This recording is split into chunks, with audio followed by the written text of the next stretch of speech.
Bom, o pessoal está começando a chegar, a gente vai esperar mais um minutinho, 2 minutinhos, para ir juntando mais gente, mas boa noite para quem está chegando.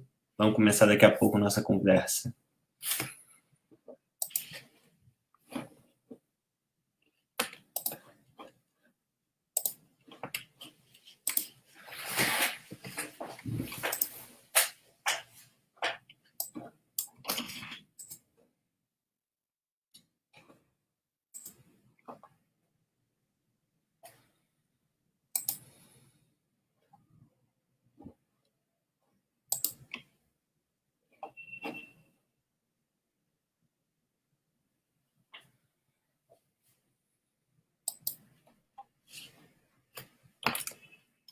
Olá, Paulo, boa noite. Oi, Lucas. Oi, Renata. Prazer estar com vocês. Eu estava procurando, no e-mail, mas tudo bem, estamos aqui agora. Estamos aqui, o pessoal está chegando, a gente acabou de entrar ao vivo aqui, o pessoal está começando a chegar, aí a gente está dando 2 minutinhos aqui para ir juntando mais gente, mas queria começar já dando boa noite, agradecendo vocês por estarem aqui com a gente, por terem topado essa conversa. É uma honra estar com vocês dois. Eu também agradeço muito ao convite, Lucas, e uma honra estar aí do lado do Paulo Vanucchi. Poder fazer esse debate, essa construção, acho que super importante. Vanucchi é muita referência para a gente, né? Que nada, não exagera, não exagera. Pois é, eu estou tendo a honra de estar com vocês dois, na verdade, que são ambos muita referência, então... Ô, Lucas, fala um pouquinho mais para mim do projeto. Eu vou falar. Vou começar, então, a contar, está começando a chegar o pessoal. Então, a gente está começando essa conversa hoje, que está sendo transmitida pelo site História da Ditadura, né, que é um portal de divulgação científica que é editado, coordenado por vários historiadores, professores universitários no Brasil e universidades de fora também, que já está no ar há alguns anos e tem o objetivo de...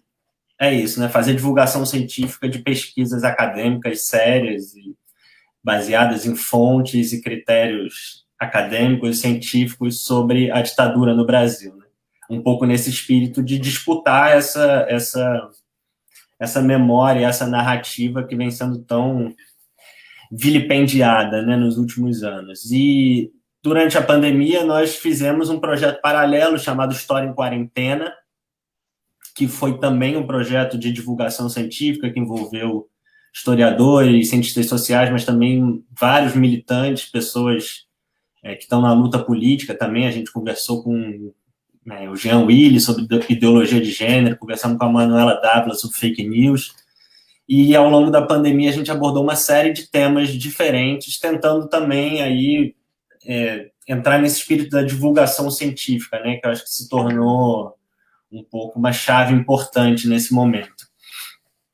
E agora a gente, infelizmente, nem a pandemia nem a quarentena acabaram, né? Ainda que para alguns elas parecem que nunca tenham existido, e a gente está voltando a uma suposta normalidade, né? Aí, em razão, enfim, de uma resposta bastante responsável dos poderes públicos. Mas, de todo modo, esse projeto História em Quarentena está se encerrando, e na semana passada e na semana anterior nós fizemos 2 semanas especiais de discussão sobre o tema da ditadura no Brasil, a partir de várias perspectivas. Também contamos com uma série de historiadores, enfim, militantes do Grupo Tortura Nunca Mais, familiares de mortos e desaparecidos, pessoas que trabalharam nas comissões da verdade, nas comissões de anistia sobre mortos e desaparecidos. E essa conversa um pouco para encerrar tanto essa temática que a gente abordou nas últimas 2 semanas, quanto para encerrar um pouco esse projeto História em Quarentena, que vai ser agora incorporado de vez no História da Ditadura, e fazendo essa discussão mais conjuntural, mais política, sobre direitos humanos, né? Sobre esse tema, tanto a partir de um olhar para os legados do que foi a violência do regime ditatorial, quanto para as permanências e para os desafios que estão colocados hoje.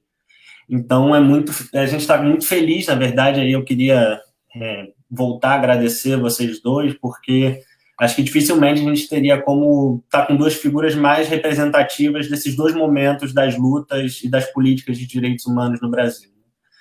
Paulo tem uma trajetória na militância contra a ditadura e também na construção das políticas de memória, né, no momento em que você foi ministro, né, no governo Lula, e Renata, que tem atuação na luta contra a violência de Estado, hoje representada aí pelo genocídio da juventude negra, e que ocupa essa posição institucional tão importante para a gente que é do Rio de Janeiro, mas para o Brasil todo, que é a Comissão de Direitos Humanos da Alerj, né, que é uma referência, enfim, imprescindível na conversa e na luta sobre direitos humanos na nossa cidade, no nosso estado e no nosso país, sem dúvida nenhuma. Então, realmente a gente está muito feliz de estar promovendo essa conversa aqui, e é isso. Eu vou parar de falar, que eu já falei bastante quando o pessoal chegava, acho que já começou a chegar. Então, Lucas, só mais uma pergunta, Lucas. E do modo geral, quem entra na sala? Quem são as pessoas? A gente está ao vivo sendo transmitido pelo Facebook do História da Ditadura, né? Então o pessoal que está em pós-graduação, quem é? Militantes? O nosso público costuma ser muito amplo. A gente tem atingido muita gente que, principalmente graduando e pós-graduando, algumas pessoas da militância. Eu vi, por exemplo, a Vera Vital Brasil está aí já assistindo a gente, que é uma... Querida amiga, um abraço, um beijo. Uma referência para todos nós. Então, vou até aproveitar a provocação do Vanuc e pedir para quem está assistindo colocar aí no chat, enfim, se vocês são estudantes, pesquisadores, militantes, para a gente também ter essa conversa e incentivar quem quiser colocar perguntas para os nossos convidados, né, para o nosso convidado e para a nossa convidada. Então, eu vou realmente parar de falar e vou passar para vocês a bola, né, que eu acho que é o mais importante. Queria começar fazendo uma pergunta, porque é isso, acho que a gente vai a todo momento tentar abordar esse tema dos direitos humanos a partir dessas duas perspectivas, né? Sobre passado e presente o tempo todo. E quando a gente está falando de passado, a gente não está falando só do passado da ditadura, mas tem um outro passado de violência que marca a nossa experiência no Brasil, que é o passado da escravidão. E esses dois passados de violência hoje têm sido objeto de um negacionismo muito forte, um negacionismo oficial, né? Então, o que está acontecendo na Fundação Palmares e também o que está acontecendo com as comissões voltadas para promover políticas em relação à violência da ditadura é muito grave. Queria que a gente pudesse começar com esse tema, assim, como vocês entendem o que é esse negacionismo em relação à história do Brasil, essa história de violência, e como a gente pode pensar em enfrentar esse problema que é muito grave hoje. Eu vou adotar um critério etário, talvez, para começar. Vou passar a bola primeiro para o Paulo e depois para a Renata. Tem certeza? Eu não vou falar ladies first, porque lá na UEA, quando eu falava isso no elevador, o staff me linchava, né? Como forma mais sofisticada de machismo e tal. Mas, olha, assim, é claro que você, quando faz um recorte de negacionismo, é um recorte importante, porque ele se vincula a uma tradição do pós-guerra, que é o debate centrado especialmente na questão do Holocausto, do que foi o horror do nazismo, e as leituras negacionistas disso. Eu lamento dizer que, no Brasil, nós temos um governo Bolsonaro em que o que ele realiza é muitíssimo mais do que um negacionismo. Negacionismo seria, por exemplo, no tema da direito à memória, verdade e justiça, negar as torturas. O negacionismo das Forças Armadas, ele existiu o tempo todo. Eu me lembro do depoimento do Ustra na Comissão Nacional da Verdade. Ele bateu na mesa, ele deu um soco na mesa e falou o tempo todo: não houve tortura, não houve tortura. Eu fui torturado pessoalmente por ele. Centenas de pessoas foram torturadas pessoalmente por ele. Se não foram centenas ou milhares os que foram torturados sob o comando dele, né? Eu imaginava, naquele período que eu estava no governo, se um dia eu tivesse de ter um diálogo com o Ustra. Eu não me recusaria a ter, né? E nem começaria o diálogo na minha posição de ministro, de ficar xingando, etc. Pelo contrário, eu começaria dizendo isso. Coronel, o senhor não apenas é responsável pelos 10 dias de tortura física que eu vivi, mais algumas semanas e repetições ao longo de 2, 3 anos de torturas psicológicas, que eram os meus retornos ao DOI-CODE, como o senhor é responsável também pela minha vida, porque foi o senhor que entrou na sala e mandou parar, porque por alguma razão o senhor tomou a decisão de que a tortura, no meu caso, não deveria prosseguir, porque houve mortes recentes, etc. tal.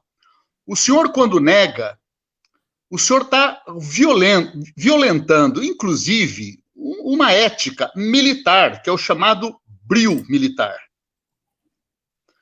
Então, o negacionismo estava dado no torturador Ustra. O que o Bolsonaro faz não é negacionismo. O que ele faz é dizer que a tortura era necessária, era desejável. Nós temos ainda na imagem aquele videozinho que rolou muito na campanha eleitoral, em vão. Era em que ele vira rapidamente para o entrevistador e fala: você sabe que eu apoio a tortura. Você sabe que eu apoio a tortura. Então, assim, nós estamos nessa situação. E ele tem uma leitura de que não houve uma ditadura militar, houve uma revolução para salvar o Brasil da ameaça comunista e para ser um país democrático. O que é país democrático para o Bolsonaro? É o país em que o presidente da República vai para cadeias de rádio e televisão dizer que a Conavid é uma gripezinha, que vai passar logo, que todas as orientações da ciência têm que ser negadas. Né? E, claro, no tema, eu vou terminar, e no tema negacionismo, sim, está muito presente no que eu acabo de dizer, a negação da ciência. A negação da ciência, por exemplo, com alguns ministros se declarando, vamos reconhecer que pararam de falar, né? Defendendo terraplanismo, né? Quer dizer, essas coisas assim, rudimentares, elementares, toscas, tal. Então, o que nós estamos vivendo no Brasil hoje é extremamente grave. Eu não sou um depressivo derrotista, pelo contrário, não dá para dizer quando que isso vai terminar, mas com certeza vai terminar. O sol há de brilhar mais uma vez, como dizia o Cartola, e se trata de aproveitar um encontro como esse aqui de hoje para trocar ideias nesse sentido, no sentido de, olha, vamos refletir, vamos entender melhor, mas, sobretudo, vamos pensar em mobilizações, em ações, porque as coisas não estão paradas. No próximo domingo, na TVT, nós vamos, por exemplo, fazer uma atividade de manhã na Rádio Brasil Atual, que foi sugerida pelo Projeto Brasil Nação, com Bresser Pereira, Celso Amorim, a Eleonora de Lucena, que foi muitos anos diretora de redação da Folha de São Paulo. Que evento vai ser esse? Vai ser um evento de apoio à Carta dos Bispos da CNBB. Vai ser um evento interreligioso. E eu acho que há 30 ou 40 anos a CNBB não produz um documento com esse tom. Então, isso tudo é aquilo que nós já vivemos na ditadura, e eu termino e passo a bola, lembrando mais uma vez uma musiquinha que não é tão conhecida, uma música de Paulo César Pinheiro, acho que Renato Tapajós, eu não lembro quem é o parceiro, do show que ele fez no final dos anos 70, chamava O Importante é que a Nossa Emoção Sobreviva, e varreu todos os campos universitários do Brasil com músicas que eram músicas de resistência, e numa delas, Bordaça, dizia: e de repente o furor volta, o interior todo se revolta e faz nossa força se agigantar. Então, quer dizer, a nossa força, ela gradualmente vai se ampliando, E eu não tenho a menor dúvida de que nós saímos de uma ditadura brutal e vamos sair do neofascismo do governo Bolsonaro. Câmbio. Renata. Bom, primeiro, boa noite, né, ao Paulo Vanucchi, ao Lucas, a quem está nos assistindo. Eu acho que nessa página que o Lucas está trazendo, o quanto que é fundamental que esses debates também sejam feitos aí para quem está no campo da história, no campo da produção do conhecimento, né? Ou seja, no campo que é avesso ao negacionismo, né? Porque o negacionismo, ele não só nega a ciência, nega a história, nega a possibilidade de vida também, concretamente, né? Porque quando a gente vê essa estrutura negacionista colocada numa estrutura de Estado, efetivamente, isso quer dizer que ele quer manter as coisas da maneira que são, sem qualquer possibilidade real das pessoas pensarem em transformação dessa situação, né? Ou seja, nega as coisas elementares, nega a história, nega todo o processo de devastação da própria humanidade, da própria natureza, justamente para que a gente não possa ter forças coletivas, forças nessa mesma sociedade, para que pudesse modificar essa situação. Então, eu acho que é importante que a gente avalie também o quanto que isso tem de eco no que o Vanucchi está trazendo para a gente, com relação ao que é um negacionismo, mas, ao mesmo tempo, é um negacionismo que, óbvio, é histórico, é científico, etc., mas nas questões relacionadas ao fazer e não fazer, efetivamente é isso. O Bolsonaro sempre defendeu a tortura. Ele nunca vai negar isso. Ele nunca negou isso, né? Efetivamente, ele diz que esse é um dos métodos que tem que ser utilizado.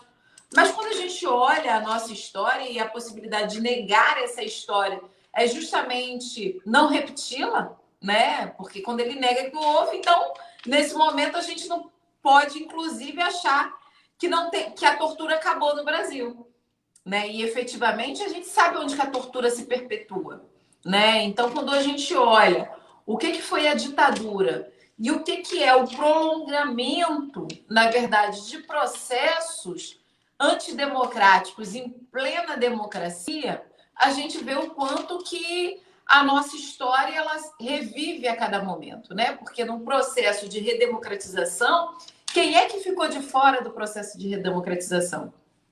Eu venho da favela, sou da favela da Maré. E eu passei por todo o processo de militarização da segurança pública, de militarização da construção, inclusive, da lógica de segurança cotidiana, né? Efetivamente, o nível, né, de operações policiais cotidianas nas favelas e nas periferias são terríveis. Ainda há pouco eu conversava com o Lucas sobre a DPF, né? Super importante, que suspendeu as operações policiais em tempo de pandemia. Porque aqui no Rio de Janeiro, Vanucchi, a gente vivendo toda essa situação com relação à pandemia, né? A gente está aí com mais de 13 mil mortos na pandemia e a capital do Rio de Janeiro são mais de 8 mil mortos e efetivamente as operações policiais não terminaram. Pelo contrário, a letalidade policial em plena pandemia aumentou em 43%. Então, isso é muito sério, né? Quando a gente vai discutir efetivamente quais são os critérios para a gente observar o que é uma sociedade democrática, como é que esse processo de redemocratização se deu no Brasil, né? Com uma Constituição que é referência para o mundo inteiro. Mas, efetivamente, como é que a gente tira a Constituição do papel? Para reconhecer, principalmente, esses lugares onde a pobreza é quase que fomentada pelo poder público, né? E a gente falando de pandemia, a gente falando de toda essa construção absurda de utilização da pandemia, inclusive para passar a boiada, né? Tá lá um ministro do Meio Ambiente entregando as terras de indígenas, de quilombolas, para todo um processo, não só dos latifundiários, mas de especulação, especuladores de terras. É importante que a gente fale isso. E aqui no Rio de Janeiro, em especial, foi um momento de passar a boiada das organizações sociais, negando a possibilidade de saúde, de o Estado gerir a saúde. Então, o que a gente tem vivido em termos de construção, e eu digo isso com muita tranquilidade, porque quando a gente vê esse negacionismo como reflexo do governo Lula, e quando a gente olha para os estados e para as cidades, a gente vê uma construção perpétua dessa lógica de ocupação dos espaços de poder e do espaço público. Então, a gente tem aqui no Rio de Janeiro um governador eleito no palco bolsonarista, que por mais que ele tenha rusgas com o Bolsonaro, efetivamente tem, porque eles são ególatras, né? Cada um que defende melhor o ego do que o outro, e efetivamente o governador do Rio de Janeiro, nas primeiras oportunidades que ele teve de falas públicas, ele disse que queria presidir o Brasil. Então, é um ex-juiz que atualmente a gente considera um ex-governador em exercício, porque a saúde pública ele não está gerindo, quem está gerindo são as OS, e aí com um rombo de mais de 1 bilhão nos cofres públicos do Rio de Janeiro, com esse número de pessoas mortas, e que efetivamente o que ele faz é reorganizar toda uma lógica de uma necropolítica na cidade, no Estado, efetivamente. Então, o palco do bolsonarismo, né, do negacionismo, fez surgir figuras que entendem a militarização da política pública de segurança e a militarização da política como coisas centrais, como elementos centrais para a ocupação de poder. Não à toa, a gente viu que aí aumentou em mais de 300% os cargos que antes eram de civis, ocupados por militares no governo Bolsonaro. E a gente observa, né, no microcosmo disso, aqui na política pública de segurança, uma lógica de autonomias dada às polícias, então acaba com a Secretaria de Segurança Pública, que vai no mesmo caminho. Então, a gente tem efetivamente o negacionismo sendo construído também na lógica de governar, na lógica de se optar a não reconhecer a história recente para que possa manipular o poder do Estado para construir uma perversidade enorme, que é o assassinato da própria história, que é o assassinato dessas memórias que a gente precisa ter justamente para não reproduzir e não cometer os mesmos erros. Então, é muito importante, quando a gente vai fazer essas construções, observar o que está acontecendo nos estados, o que está acontecendo nas cidades, porque respinga toda essa lógica aí no ascenso do bolsonarismo dentro das estruturas de poder de cada estado, de cada cidade. E isso é muito sério, porque não está só no poder federal. O poder estadual, o poder municipal vai reproduzindo toda essa postura negligente, essa postura que omite a possibilidade de reconhecimento da história, justamente para que possa reproduzir as piores barbaridades. Então, o que é o conhecimento histórico? Né? O conhecimento histórico ele serve não só de exemplo, mas para que a gente possa avaliar sociologicamente como é que a gente vai sair de algumas armadilhas, de não entrar nas mesmas armadilhas. O pensamento histórico e sociológico, ele traz para a gente essa responsabilidade. Agora, o que a gente vê por exemplo, na lógica educacional, retirar todo o processo de construção e possibilidade da gente entender disciplinas como sociologia, como a própria história, sendo tangenciadas, colocadas em outro lugar, justamente para que esse pensamento crítico, esse reconhecimento em termos de memória, em termos de história, não possa ser articulado dentro das escolas, que é um espaço essencialmente de conhecimento da realidade ou das realidades, até quando dentro da própria escola a gente encontra os negacionistas também, é óbvio que tem. Mas eu acho que tem que ter não só um reconhecimento de quais são as estratégias centrais desses governos, mas não só isso. A compreensão histórica está aí, nos ajuda a superar esse momento. Então, o negacionismo ele vem para quase causar uma situação de congelamento. A gente quase que não sabe para onde que vai nesse momento.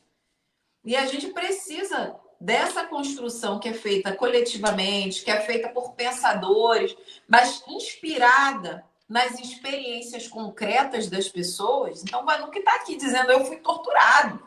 A favela está aí gritando, no levante, dizendo, olha, estamos em pandemia e a nossa juventude preta está sendo assassinada pela polícia, que se atualiza esses processos, né? Quem são os perseguidos hoje? Quem são os torturados hoje? Ou quem são, efetivamente, aquelas pessoas que desaparecem com seus corpos? Tem os seus corpos aí, enfim. Então, a gente vive uma construção que é a naturalização da necropolítica. E na naturalização disso que o Bembe traz, com todo o debate sobre o racismo estrutural, todo o debate daquilo que constitui as instituições, aquilo que constitui o Estado, a gente vê a reprodução exatamente dessas histórias de naturalização da desumanização desses corpos, dessas pessoas. Uma hora, aqueles que desafiavam o poder instalado, né, desafiavam a lógica antidemocrática, ditatorial, autoritária no Brasil, e hoje isso a gente atualiza pegando esses elementos, efetivamente, da ditadura de ontem, e atualizando nesse processo negacionista, mas que é extremamente letal, cotidianamente letal. Então, eu acho que a gente vai ter que também ver até onde o negacionismo chega. Porque, por óbvio, né, quando se diz que na favela, e a gente vê isso nas operações policiais, nunca foi possibilitado, inclusive, que as operações policiais ou as investigações sobre essas mortes acontecessem. Né? Eu acabei agora, enfim, de discutir um projeto de lei, na última semana, um projeto de lei que era para colocar prioridade na investigação de assassinatos de crianças e adolescentes. Visto que só nesse ano, se vocês terem uma ideia, para vocês terem uma ideia, só esse ano já foram mortas 17 crianças e adolescentes no Rio de Janeiro. Em operações policiais, enfim. Essas situações que todos nós já conhecemos. E aí, quando eu coloco um projeto de lei desse, o projeto de lei, o nome era até PL Ágata, justamente por conta do que aconteceu com a menina Ágata no Complexo do Alemão e que foi comprovadamente assassinada por um policial, esses deputados bolsonaristas, eles dizem que esse projeto é para proteger bandido. Olha o tamanho da distorção. Né? Semana passada, eu tive um projeto que eles destruíram, que era sobre saúde da população negra, enfim, com base no Estatuto da Igualdade Racial. Eles disseram que o projeto era sobre aborto. Então, o negacionismo, ele está em todas as estruturas e corroendo elas, dizendo coisas que não tem, inclusive, naquela situação, inventando coisas. Então, o negacionismo, ele vem junto de uma construção de uma outra realidade sugênere surreal. E aí é feito com as fake news, porque eles apresentam uma grande mentira, como se fosse uma grande verdade, e eles se apresentam como uma solução para resolver a grande mentira que eles inventaram. Então, assim, tem várias estratégias colocadas que a gente precisa saber e se organizar, inclusive, para que a gente possa ter mecanismos de enfrentamento e não só de resistência. Porque eu acho que resistir a gente sabe bem. Agora, quais são os nossos mecanismos de enfrentamento? Quais são os nossos mecanismos de linha de frente? Eu acho que a gente tem que rever isso. Porque a gente sabe que vai passar, como diz o Vanucci. Mas a gente precisa ter as nossas estratégias para que isso passe cada vez mais rápido. Não dá. Não dá para a gente ter 10 anos de um governo bolsonarista, de negacionismo no Brasil, né? E de todas as estruturas do Estado. Não dá, é inaceitável. Então, eu acho que a gente precisa se organizar em termos mais assertivos e dinâmicos, não só de resistência, mas de existência nessa realidade. Existência proativa e mobilizadora. Como fazemos isso? Precisamos combinar. Acho que é isso. Acho que o Vanucci caiu aqui, né? Mas can see you. Host can. Acho que vou pegar esse gancho, Renata, porque até o Paulo que está assistindo a gente colocou uma questão que eu acho que é isso. A gente tem uma disputa que é política, por exemplo, no âmbito das eleições que tem esse ano, mas tem uma disputa que é no âmbito da base da sociedade, né? Assim, não adianta também a gente imaginar, pelo menos eu penso assim, que a nossa derrota em 2018 foi conjuntural, né? Foi uma derrota estrutural e muito profunda, né? E isso implica na verdade, isso é explicado também enfim, pela disseminação de várias ideias sobre esse campo que a gente atua, né? Campo da esquerda, progressista, dos direitos humanos, democrata, enfim, poderíamos chamar de várias formas, mas de criminalização desse campo, de ataque, de difamação e de negação também, né? E aí tem essa questão que é muito cara para a nossa conversa aqui, que é dos direitos humanos, né?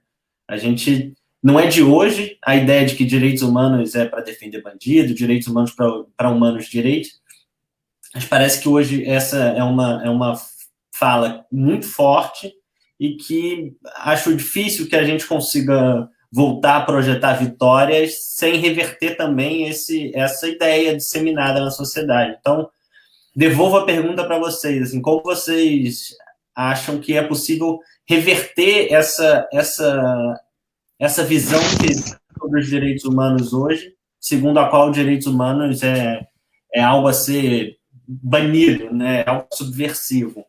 Paulo, você que foi ministro de Direitos Humanos, trabalhando na Comissão Interamericana, foi comissionado, né?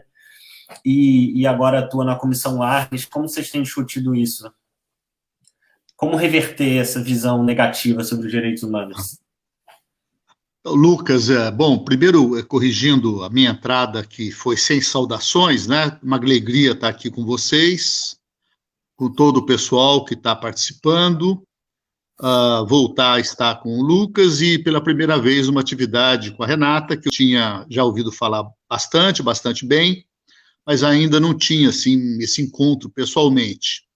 E nessa saudação também saudar todos os companheiros PSOL, que é e será sempre o partido de Marielle Franco, e também tanto nas veias de Renata quanto de Marielle corre o mesmo sangue de Zumbi e de Marighella, né? Quer dizer, eu gosto muito de repetir, os linguistas gostam, né? E a Renata, jornalista, também deve ter visto a discussão lá de significado e significante, psicanalista também gosta, a beleza de ter o Marighella e Marielle com essa semelhança do L e do ela, né?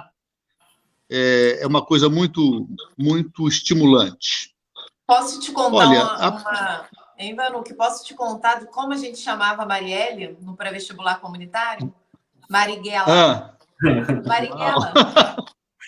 Que maravilha. A gente maravilha. Quando a gente queria brincar com ela no pré-vestibular comunitário, fala Marighella. Ou era Marighella ou Mariela, ou Marighella.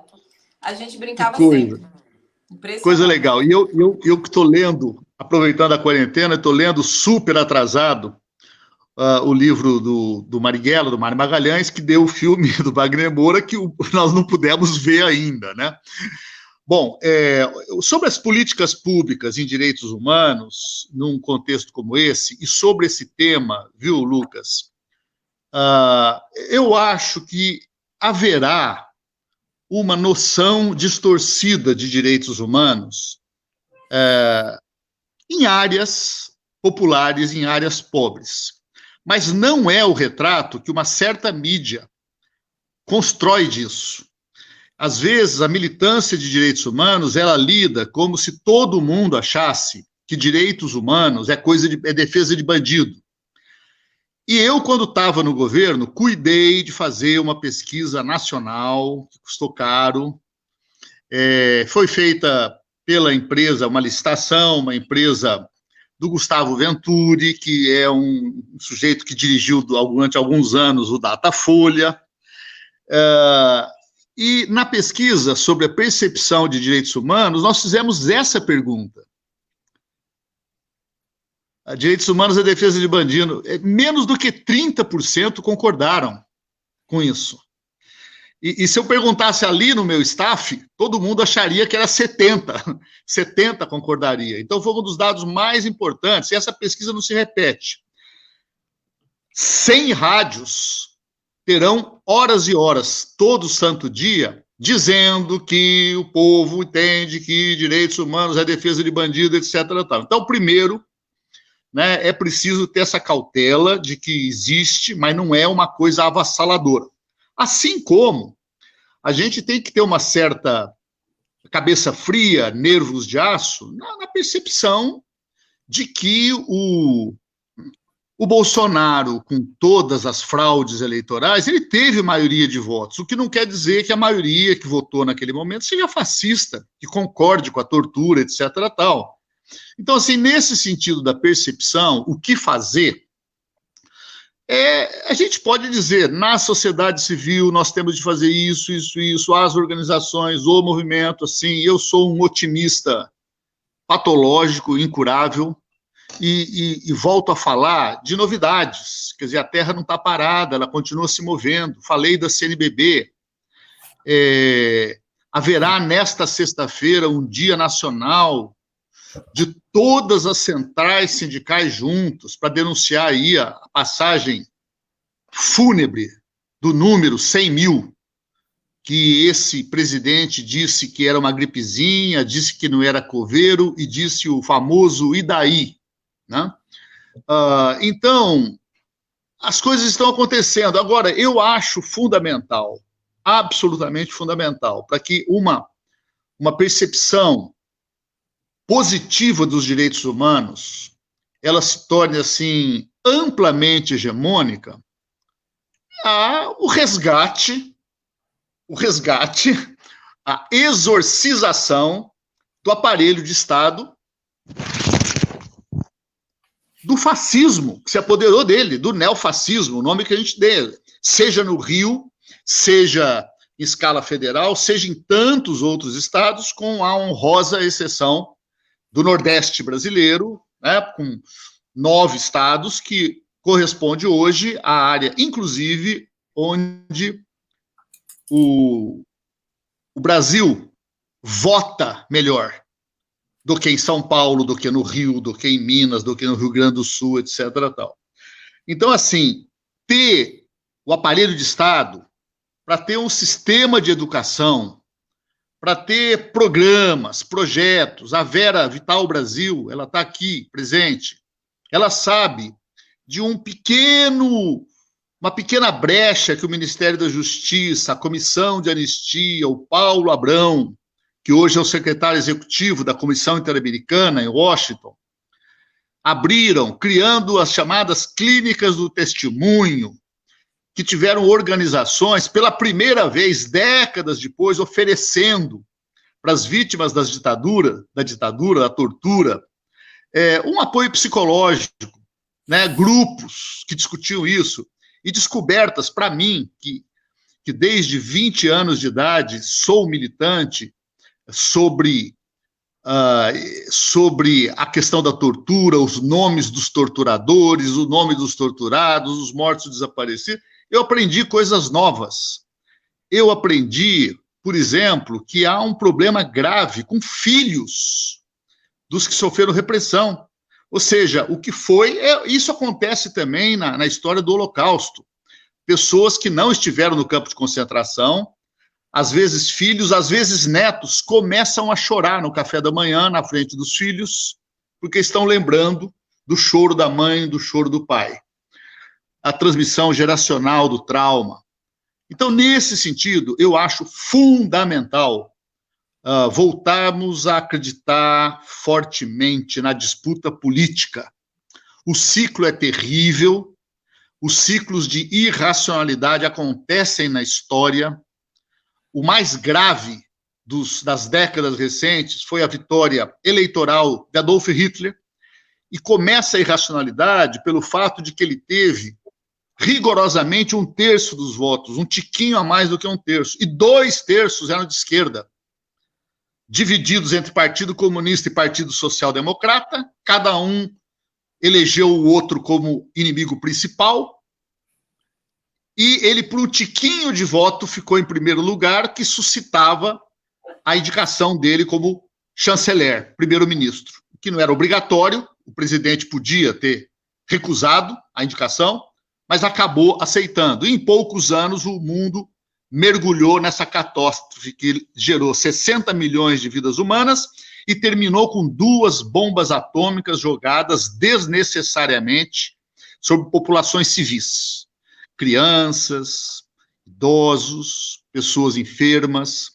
O Japão iria se render em 2 semanas. A bomba não foi contra o Japão. A bomba foi uma mensagem para a União Soviética sobre o que seria a nova repartição do mundo. Então, políticas públicas em direitos humanos são absolutamente fundamentais. E aí, eu me lembro que, em 2009, a minha primeira atividade como ministro foi uma audiência, uma agenda com o ministro da Educação, Fernando Haddad. E era meu velho amigo, e eu disse, Fernando, 2009 e 2010, nós vamos trabalhar como um ano só, porque o 2010 é ano eleitoral, o ano eleitoral, as políticas ministeriais são interrompidas meses antes da eleição, você tem que, inclusive, sair e apagar de qualquer cartaz referências que na lei eleitoral não pode ter, etc., tal, não pode lançar livros, não pode fazer eventos, etc., tal. E eu falei para ele, eu queria conversar com você sobre a educação em direitos humanos. Eu fui no Conselho Nacional de Educação e consegui aprovar diretrizes curriculares nacionais no ensino básico, mas nós precisamos de pensar mais. E aí, claro, pensar fora da alçada estrita do Ministério, que é a educação infantil, a pré-escola. A criança tem que entrar com 4 anos de idade, com 3 anos, com 2 anos que seja, e na hora que ela tiver a menor briga pela bola de futebol, pelo brinquedo, qualquer conotação de preconceito social, ou machista, ou racista, a intervenção pedagógica é mais importante do que o beabá e do que o 1 mais 1 são 2. Na hora que a gente começar a ensinar direitos humanos lá cedo, muito cedo, e é quase uma perda de tempo, você querer fazer programas hoje com um cidadão de 50 anos que com a família senta na mesa para dizer que não gosta de viado, que não gosta de negro, que não gosta de cigano, que não gosta de não sei o quê. Esse é incurável. Então, você tem que construir lá embaixo. Então, isso aí, eu termino sintetizando. Primeiro, a percepção popular, social, não é tão grave quanto às vezes a gente tem impressão, porque tem muita gente que não vira para o militante de direitos humanos, como os conservadores de direita viram, e tomam a iniciativa de agredir. As pessoas ficam em silêncio, mas elas sabem, na hora que o tiro pega a criança, a Ágata, qualquer outra, ou a família de Amarildo, o que seja, ou a família do Morro do Falé, em qualquer lugar do Brasil, quem eu posso procurar é o pessoal dos direitos humanos. Então, assim, eu termino dizendo isso, claro, o que nós pudermos fazer no movimento sindical, que vai fazer um evento agora do CMO, todas as centrais unidas. Fazia muitos anos que elas não se uniam para fazer uma coisa junto. Dia 1º de maio deste ano, pela primeira vez fizeram. E agora, dia 7 de agosto, voltam a fazer.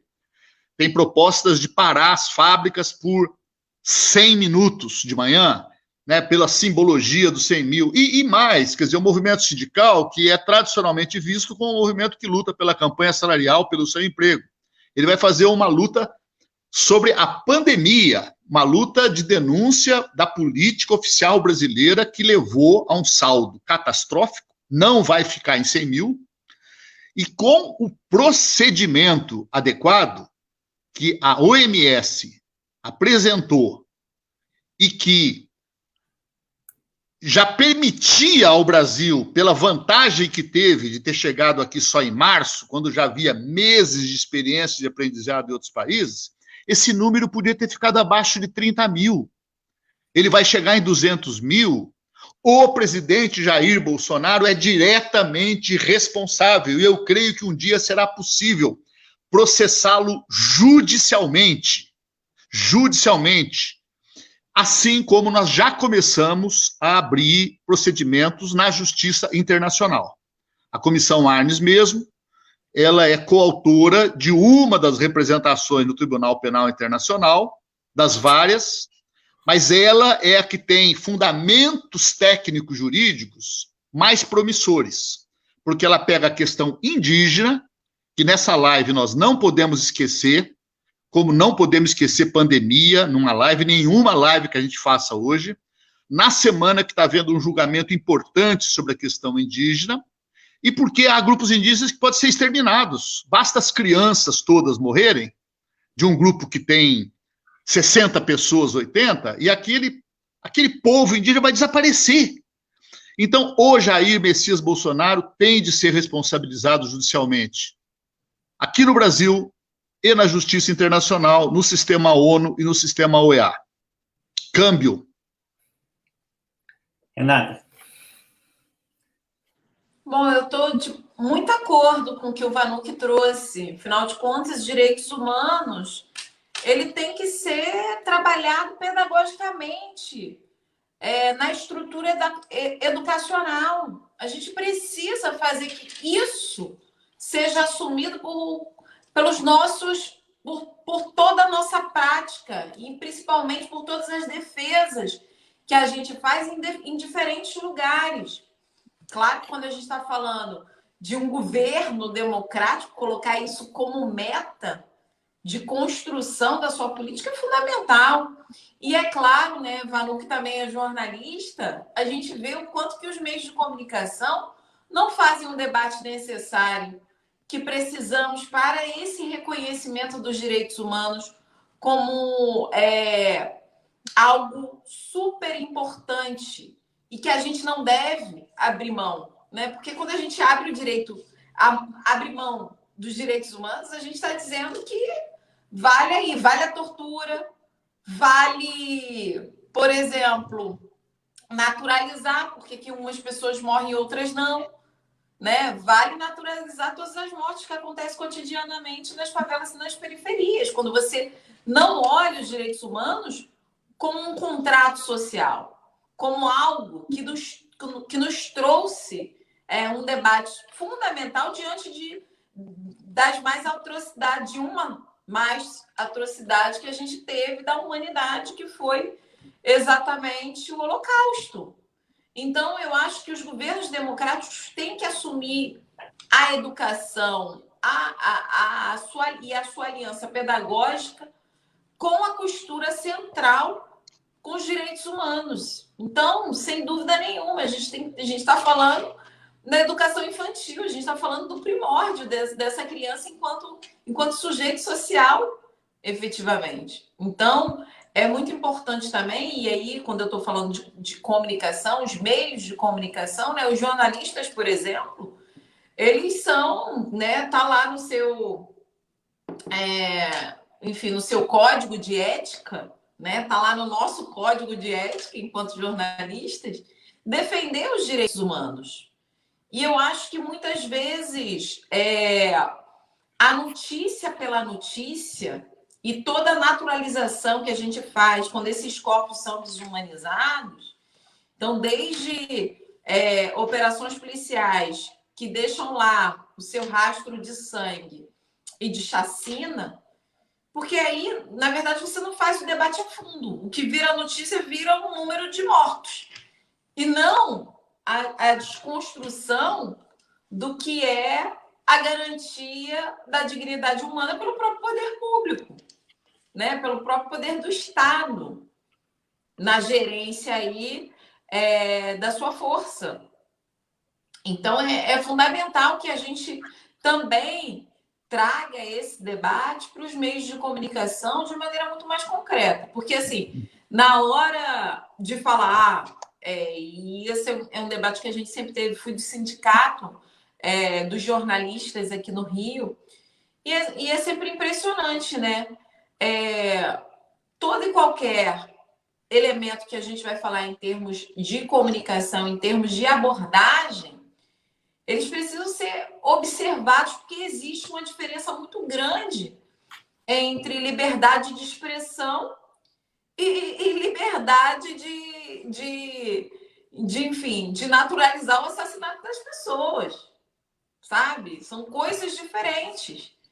E se os meios de comunicação não compreendem isso, e se nós, sociedade, não discutimos as questões relacionadas aos direitos humanos com prioridade, vira isso, né? Porque, por óbvio, todo mundo sabe, querendo ou não, em maior ou em menor grau, o que os direitos humanos devem fazer, né? Tanto é que chamou o pessoal, cadê o pessoal dos direitos humanos agora que alguém foi morto, agora que aconteceu isso ou aquilo outro, né? Porque o pessoal dos direitos humanos é quase como uma figura, enfim, o pessoal dos direitos humanos se tornou a figura onipresente, né?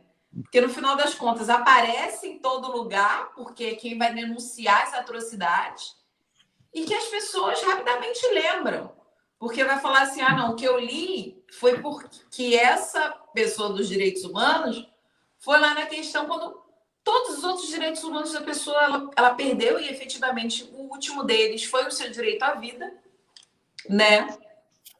Quando lembra dos direitos humanos. Porque quando a gente fala de direitos humanos, a gente está falando também de possibilidade da pessoa ter água encanada para beber, água potável para beber, ter saneamento básico, ter condições de ir e vir da sua escola, sem ser morto dentro da escola ou a caminho da escola, né? Direitos humanos é ter um teto sobre a sua cabeça.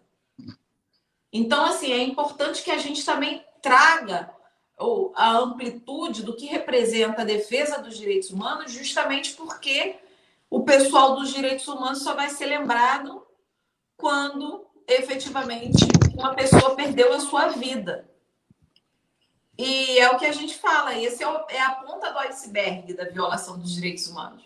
Porque teve outras, né, no decorrer, que está aí escondida lá, quando a gente vê a figura de um iceberg, está lá escondida, lá embaixo, numa base muito sólida de outras violações de garantias de direitos que não teve.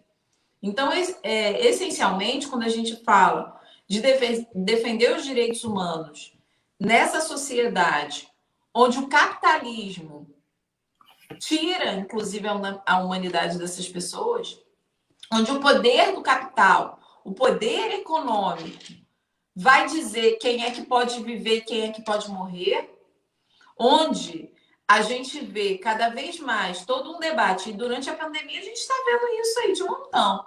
Até os liberais começam a lembrar que, olha, se não fosse o Estado nesse momento, quem garantiria a renda básica? Quem garantiria o mínimo das questões relacionadas à saúde? Não foram as grandes empresas, foi o Estado.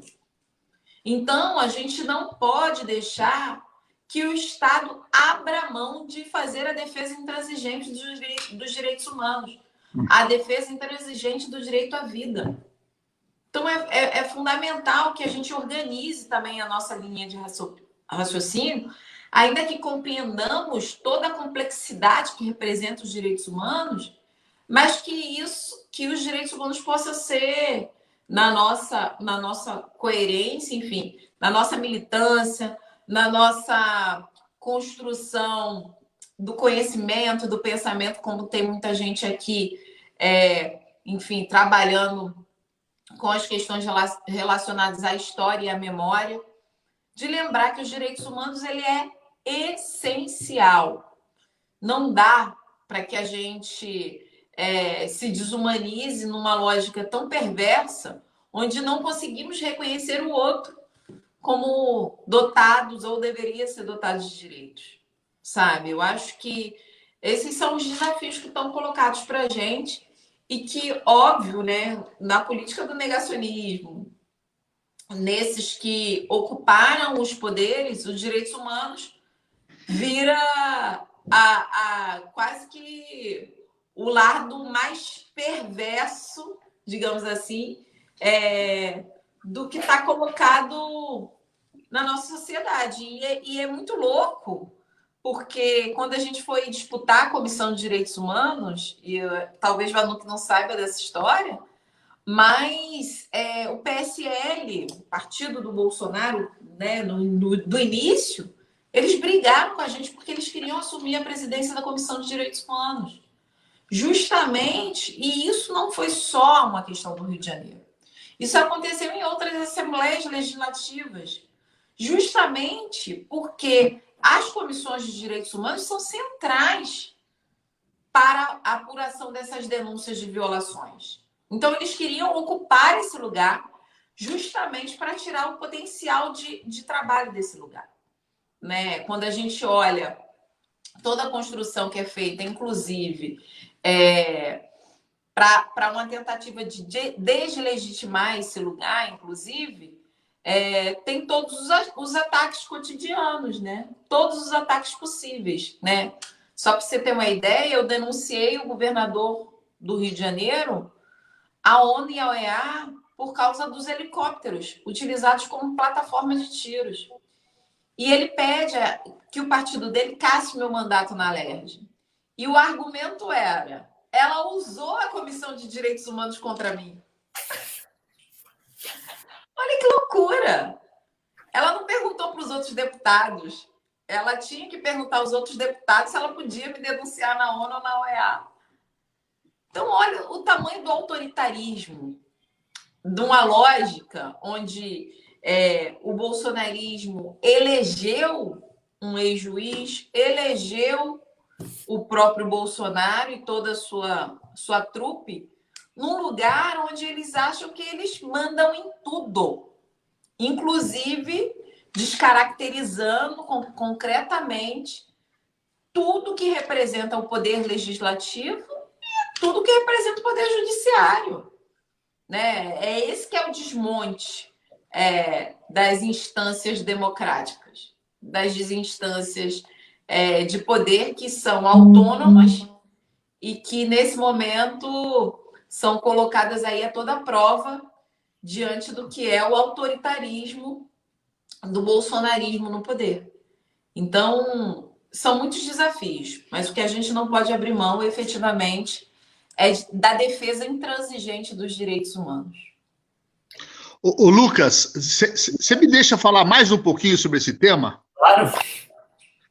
É contar um caso e refletir em cima. Bom, quando eu estava no governo, no combate ao trabalho escravo, nós criamos uma lei federal e começamos, por indicação da militância, a trabalhar leis estaduais.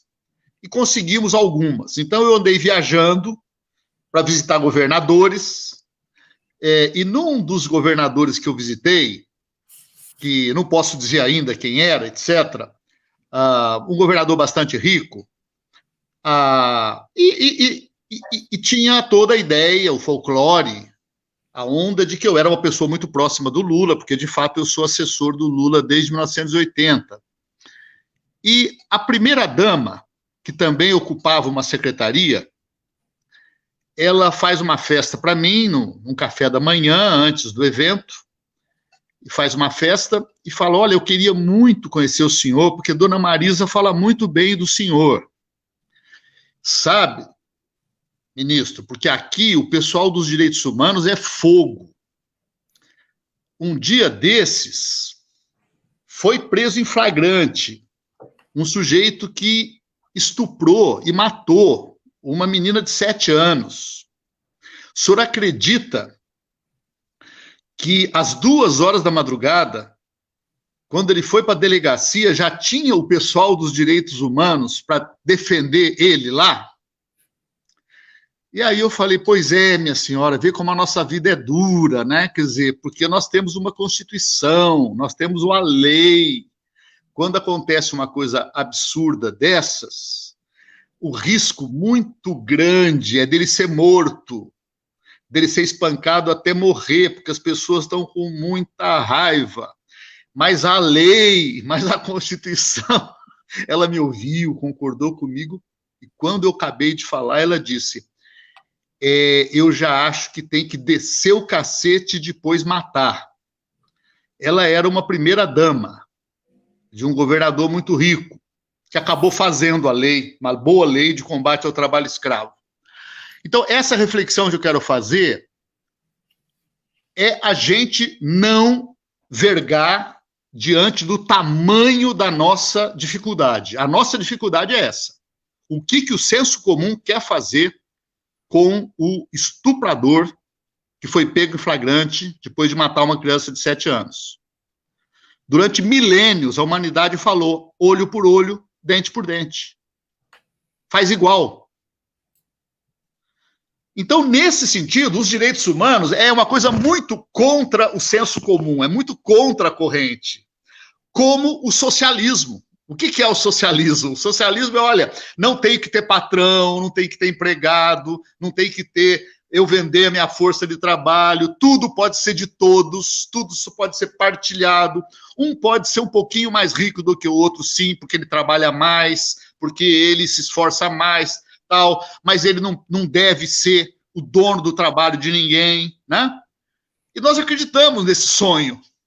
Então, assim, eu termino dizendo que quem está na luta dos direitos humanos não pode ficar assim desanimado quando vê as pessoas, e até porque tem lá dos velhos mestres marxistas, socialistas, a ideia de que a ideologia dominante de uma sociedade é a ideologia da classe dominante.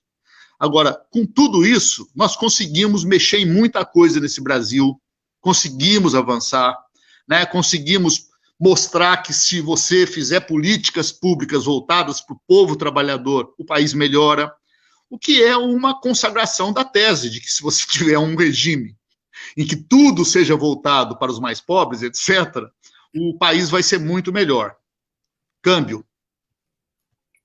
Eu acho que tanto esse encerramento da sua fala quanto o que a Renata trouxe convergem nesse sentido de pensar, por exemplo, o que foi a tentativa, isso que a Renata relata, né, da tentativa do PSL de ocupar a Comissão de Direitos Humanos, me remeteu imediatamente ao fato de que isso tinha acontecido alguns anos antes, lá na Câmara dos Deputados em Brasília, com a questão do marco financiano, né? E não deixa de ser também um alerta para a gente pensar que muito desse ataque que a gente vem sofrendo, desse reacionarismo, é uma resposta também ao tipo de trabalho que se faz no âmbito desses espaços institucionais e aos avanços que a gente conseguiu, né? Então, pensar nos limites, por exemplo, das políticas de memória no Brasil, nos limites do que foi a Comissão Nacional da Verdade, costuma ser um pouco o nosso tom crítico, mas é importante a gente notar também o quanto esses trabalhos no âmbito institucional geram reação, e se geram reação é porque são efetivos, é porque melhoram a vida das pessoas, é porque de alguma maneira correspondem às expectativas que estavam colocadas na sua criação, né? Então, não queria deixar de fazer esse comentário, a gente já... Ô, Lucas, assim, só para dizer o seguinte também, quando você fala da política de direito à memória à verdade, que foi outro evento que nós participamos juntos, com o Zé Sérgio Leite Lopes, só lembrar isso, de que todo o nosso debate, todo o nosso embate, na época, era em torno, dentro do governo mesmo, de uma hipótese. E, lamentavelmente, essa hipótese está absolutamente comprovada hoje. Nós dizíamos, é preciso fazer o processamento dessa violência, dessa memória, que virou uma espécie de mãe de todas as impunidades. A morte da Ágata, ela ainda tem conexão com isso, porque se o policial sabe que os caras de cima torturaram, mandaram matar e não aconteceu nada com eles, fica muito mais fácil de fazer.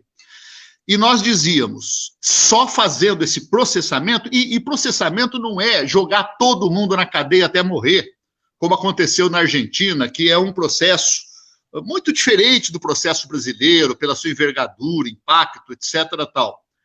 Mas era fazer uma responsabilização que apontasse políticas novas, mudança no ensino militar, as regras todas, das recomendações da Comissão da Verdade, que nenhuma delas foi levada à concretização. E nós dizíamos, se não fizer isso, se nós fizermos isso, nós ergueremos uma contenção contra o retorno do recalcado, que a Renata há pouco falou, que é a repetição dos erros. Então, a gente parou, mexeu e não deu prosseguimento, e aconteceu isso. Foi eleito um sujeito que faz apologia da tortura, do torturador maior, e diz para uma colega deputada, eu não te estupro porque você não merece, porque você é feia, etc. tal. Então, nesse sentido, o tema do direito à memória à verdade, ele não vai morrer, não pode morrer, ele tem que ser retomado, não apenas para responsabilizar aqueles diretamente envolvidos, mas pela sequência que está ainda presente, fortemente presente nas polícias de hoje, na polícia do Rio de Janeiro, de São Paulo, de Salvador, que está presente, inclusive, nas tentativas de fazer, no Ministério da Justiça, um serviço de espionagem contra os antifascistas, quando o antifascismo deveria ser assim, um critério de promoção, um critério de valorização das pessoas, porque a Constituição determina que os funcionários públicos sejam antifascistas. Câmbio.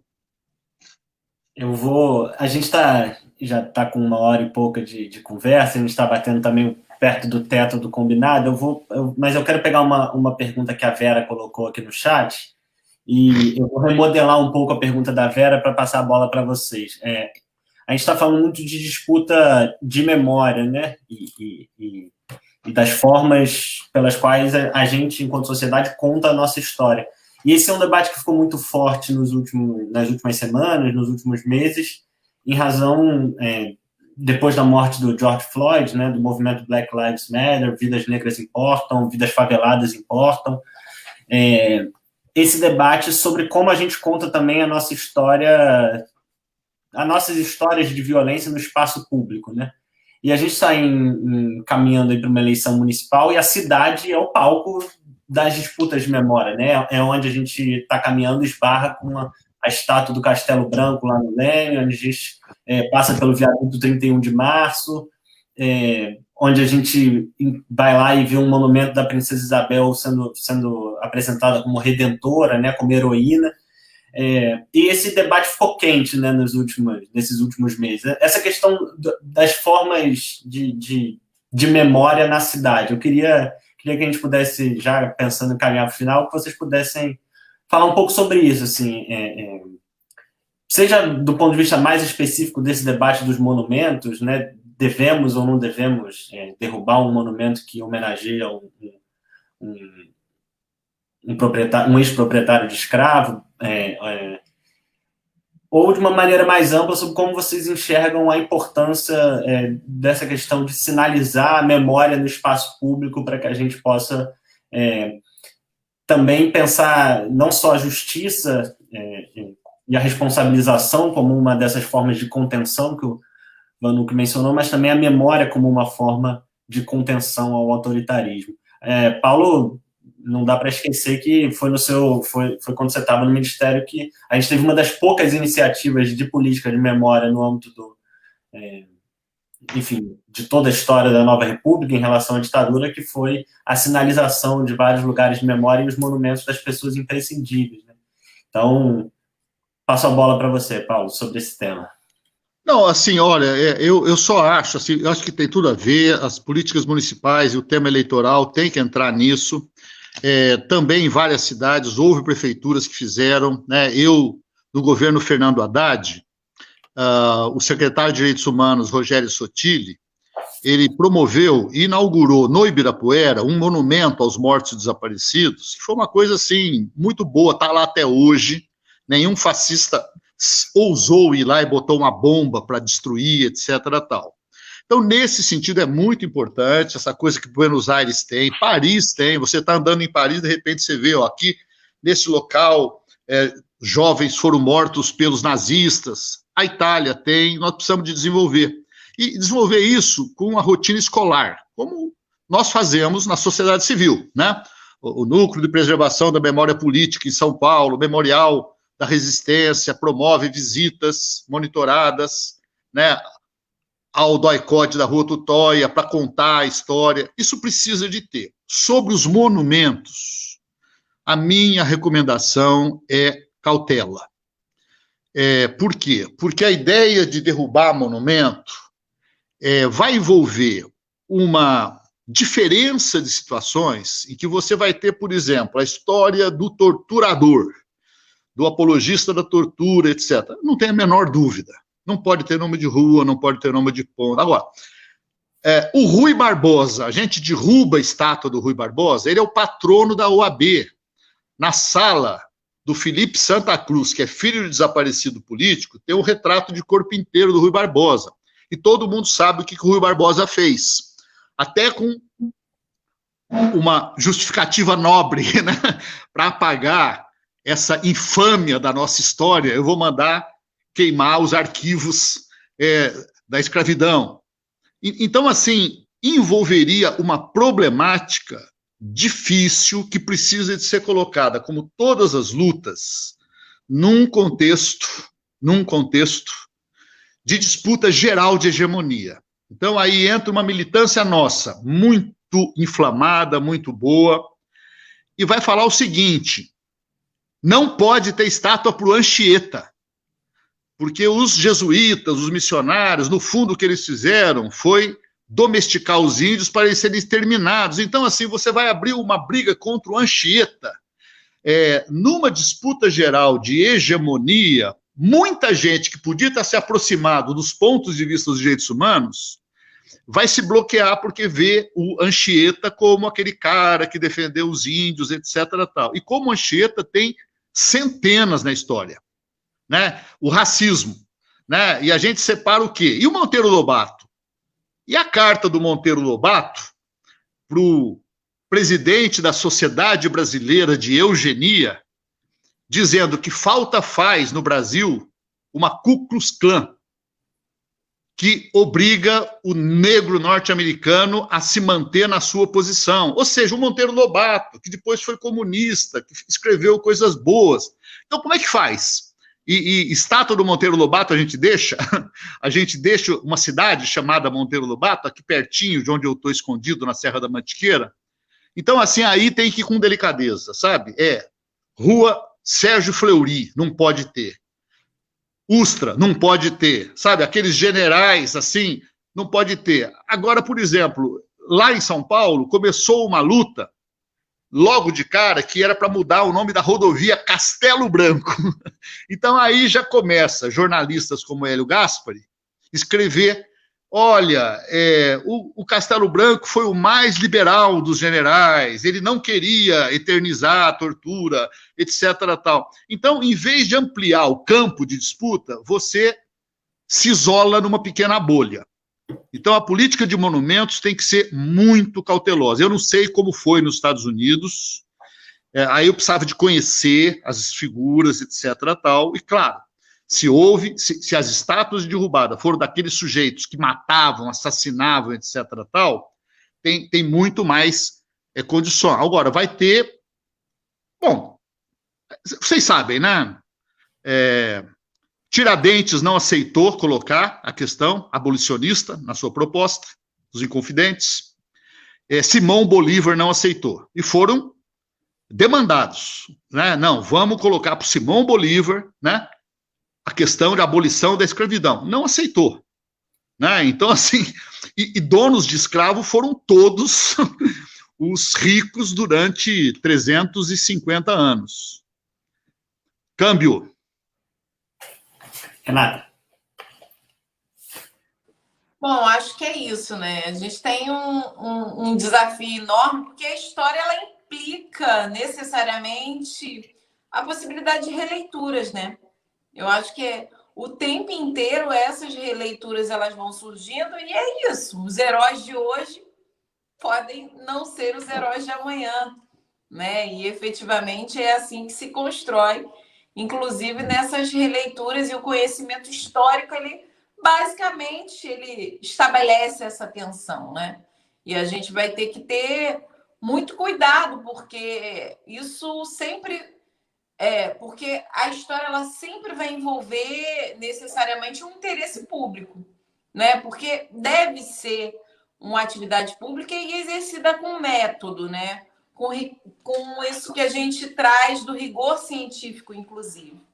Agora, efetivamente, é um debate a ser feito na nossa sociedade, né? Eu acho que com todos os cuidados e problemas que a gente vai ter, porque efetivamente, quando a gente fala aqui do Rio de Janeiro dos monumentos, a gente vai lembrar de Duque de Caxias, vão arrumar confusão com o exército, né? Então, a gente inclusive apresentou um projeto de lei desse na Alerj. Eu acho que a gente tem que fazer esse debate, porque a história ela merece releituras importantes a serem feitas. Porque, efetivamente, quando a gente está buscando esse lugar da memória e de construção, de possibilidade de rever um passado que a gente não quer reproduzir, é olhar para o DOI-CODE, por exemplo, e toda a luta que está colocada aqui no Rio de Janeiro diante desse espaço. Né? Ver, por exemplo... E aí o DOI-CODE tem tudo, né, Lucas? Ninguém melhor do que Lucas para contar essa história. Né? Porque até ali foram presos vários, enfim, vários, como a gente diz, Lucas, aparatos de religiões de matriz africana, no DOI-CODE. Então, olha o tamanho do problema que a gente tem, né? Então, a gente vai ter que rever, e essas releituras históricas, elas são importantes acontecer. E tem uma pujança do momento histórico que a gente está vivendo nesse momento, que é exatamente esse levante preto questionando todas essas esculturas, essas estruturas desses heróis. E eu acho que a gente tem que se debruçar sobre esse debate, por mais que possam trazer todas as contradições que o Vanucchi apontou, porque efetivamente, quando a gente olha os espaços de memória, o Rio de Janeiro é isso, né, gente?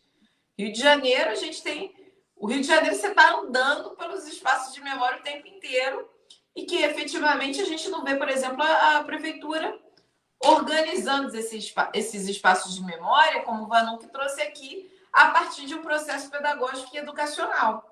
Não há essa organização, que seria muito interessante, né? A gente viu agora o caso do Valongo, toda essa área da portuária, enfim, Pedra do Sal, enfim, a pequena África, que a gente chama aqui no Rio de Janeiro, completamente abandonada pela Prefeitura do Rio de Janeiro. Então, a gente precisa não só estabelecer a possibilidade de releituras históricas que vão trazer problemas concretamente, é óbvio, né? As figuras, nem todo mundo é herói, nem todo mundo é vilão, e como é que a gente faz isso com um amadurecimento também que temos nessa releitura. Agora, também a gente precisa recuperar a possibilidade de termos memória. Porque quando você não tem todo um trabalho relacionado, direcionado a contar essas histórias, a gente perde a possibilidade, inclusive, de trazer a transformação social. A história, ela nos ajuda a transformar a sociedade, né? A não achar tudo como dado. Então, se houve resistência antes, por que não tem hoje? Né? Se houve reorientação de alguma coisa ou de outra, por que a gente não faz isso agora? E eu acho, Manu, que assim, para uma preocupação nossa, assim, eu acho que existe uma pressa, sabe? Existe uma pressa, claro, né? A gente sabe de todo o debate da paciência histórica, todo o debate da construção e da possibilidade de reconhecer com inteligência histórica cada um dos momentos, mas a juventude sempre está nesse campo muito ligado na pressa, muito ligada no hoje. E eu acho que a gente vai ter que saber trabalhar com isso também, porque as coisas estão acontecendo cada vez mais rápido. E se a gente não puder fazer essas releituras, a gente vai ter uma dificuldade imensa para canalizar toda essa força de transformação colocada no hoje, no movimento Vidas Negras Importam, colocada no hoje, que a partir desse movimento Vidas Negras Importam, você vê toda uma mobilização das favelas e das periferias, as mulheres se colocando na linha de frente, na luta de um questionamento enfim, das próprias estruturas do capital, que só vai ver a emancipação da mulher do ponto de vista da precarização, inclusive, do trabalho dessa mulher. Enfim, eu acho que são elementos importantes que a gente tem que colocar para o debate e que, ainda que a gente tenha paciência histórica, e isso somos formados com uma paciência histórica que ela é necessária, tem muita coisa que não dá para deixar para amanhã.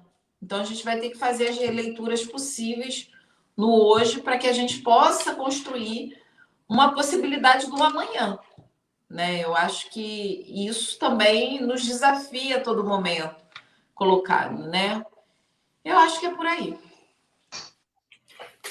Renata e Paulo, eu falei no início que dificilmente a gente conseguiria reunir uma mesa, né? Uma mesa virtual tão boa quanto essa para debater esses temas que a gente queria enfim, chegando agora ao final da nossa conversa, eu queria confirmar isso, assim, acho que a gente discutiu ao longo desse projeto muito essa dimensão científica, acadêmica da história, sempre fazendo pontes com as dimensões políticas, etc., mas eu acho que hoje a gente teve a oportunidade de assim, refletir muito profundamente sobre a dimensão política, assim, da luta por memória, do significado da história, do papel que os historiadores, cientistas e intelectuais públicos podem ter nessas disputas. Então, queria agradecer muito, muito a vocês dois. Isso, infelizmente é online, espero que em breve a gente possa estar ao vivo fazendo essa conversa de novo, outras conversas. Não posso deixar de mencionar que a gente está nesse momento enfim, de discussão, né, sobre os significados das alianças, das convergências políticas, das disputas eleitorais, e não acho que especialmente importante e bom a gente estar aqui com Renata do PSOL, Paulo, que foi ministro do Lula. Acho que isso é um sinal de que a gente tem muito a conversar e encontrar todas as convergências, porque elas são muitas e são muito maiores do que as pequenas divergências que a gente eventualmente tenha, e a nossa tarefa histórica e política é muito grande. Então, é isso. Queria agradecer muito a vocês dois. Valeu, Lucas. Obrigada. Obrigada, Vanucci. Um prazer. Obrigado a vocês. Aprendi muito. Gostei. Poxa, um beijo grande. Tchau. Vamos junto aí na luta. Vamos. Então, tchau, gente. Obrigada por terem assistido a gente aqui. É isso. Queria agradecer também a todo mundo que está nos assistindo. Vamos sair. Renata, um abraço. Obrigado de novo. Tchau, tchau. Tchau, tchau.